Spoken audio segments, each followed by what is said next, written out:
मी शब्दात नाही वर्णन करू शकत की हे सभापती महोदय म्हणण्यासाठी माझ्या मनामध्ये किती आनंद होत आहे। माझ्याबरोबर काम करणारे नेते आहेत, बऱ्याच लोकांना मी नावाने हाक मारते, पण राम भाऊ हा शब्द भाऊ याशिवाय मी कधीही उच्चारला नाही। आपण मुख्यमंत्री महोदयांनी जे सांगितलं तसे किती भावनिक आहात, किती हळवे आहात याचा अनुभव वेळोवेळी मी घेतलेला आहे। खोलीमधून बाहेर यायचे आणि रामभाऊ नुसते नजरेला नजर जर दिली तर ढसाढसा रडायचे।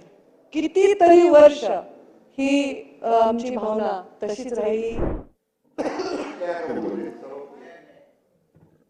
सभापती महोदय, मी शब्दात नाही वर्णन करू शकत की हे सभापती महोदय म्हणण्यासाठी माझ्या मनामध्ये किती आनंद होत आहे। आपण राजकारणाची सुरुवात केली तेव्हापासूनचा आपला परिचय आहे, पारिवारिक संबंध आहे। आदरणीय मुख्यमंत्री महोदयांनी गोपीनाथराव मुंडे साहेबांचं नाव घेतलं आणि तोही आपल्या नात्यामधला एक धागा आहे। मंत्री म्हणून काम करत असताना, सहकारी म्हणून काम करत असताना अनेक माझे समकालीन जे माझ्याबरोबर काम करणारे नेते आहेत, बऱ्याच लोकांना मी नावाने हाक मारते, पण राम भाऊ हा शब्द भाऊ याशिवाय मी कधीही उच्चारला नाही।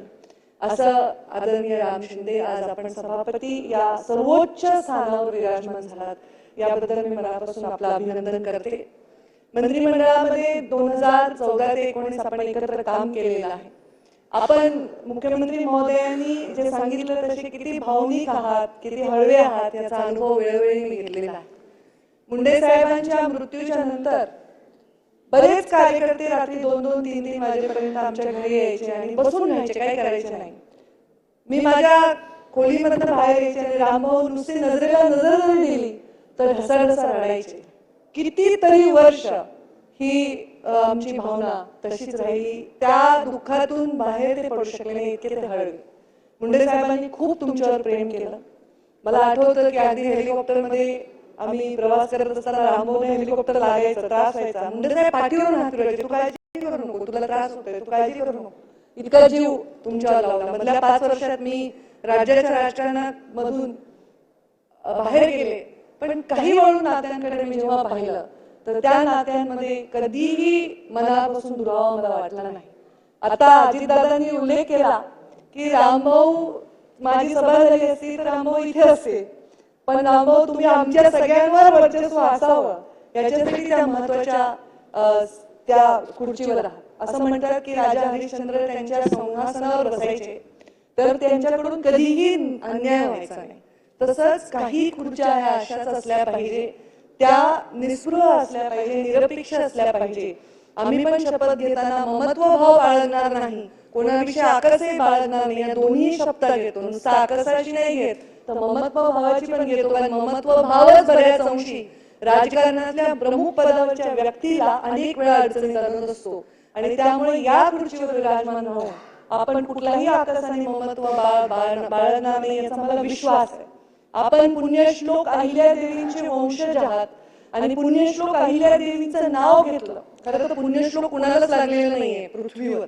पुण्यश्लोक ज्यांचं नाव अहिल्यादेवींचं घेतलं तर त्यांचा न्याय हा सर्वात जास्त लोकांच्या स्मरणात आधी येतो। चौंडीचा आपण जे काही केलेलं आहे, विकास केलेला आहे, मी माझ्या डोळ्यांनी पाहिलेल्या अनेक कार्यक्रमामध्ये चौंडीच्या आपण एकत्र सहभागी झालो आहोत, तर त्या पुण्यश्लोक अहिल्यादेवींना समोर ठेवून आपण त्या खुर्चीवर विराजमान होऊन एक रुबाबदार व्यक्तिमत्व, खरंच आहे त्यांचं वय 10-20 वर्ष कमी सांगितलं तरी चालेल, इतकं त्यांचं व्यक्तिमत्व रुबाबदार आहे। त्यांच्या मातोश्री इथे आहेत, जरी त्यांनी पुण्यश्लोक अहिल्यादेवींच्या वंशज म्हणून जन्म घेतला असेल तर अत्यंत कष्टाने त्यांचे दिवस गेलेले आहेत। वडील सालानी काम करत होते आणि जेव्हा पहिल्यांदा रामभाऊ तुम्ही राज्यमंत्री झाला तो प्रसंग आजही मला आठवतो। तुमच्याही डोळ्यात पाणी होतं, माझ्याही डोळ्यात पाणी होतं आणि तुमच्या वडिलांकडे ज्या सभेमध्ये मी पाहिलं तर सभेमध्ये मंत्री म्हणून मुलगा मंचावर असताना वडील पब्लिक मध्ये बसलेले होते आणि त्यांनी उभा करून दाखवलं की हे माझे वडील आहेत, ते माझे।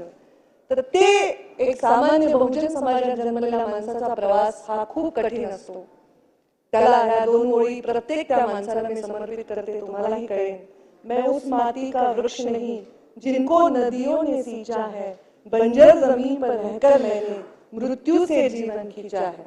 तुमचा स्वाभिमानीपणा तसाच राहू द्या, तुमचा रुबाब तसाच राहू द्या आणि तुमचा न्यायही तसाच राहू द्या. मनापासून तुम्हाला शुभेच्छा देते आणि मी माझ्या वाणीला विराम देते.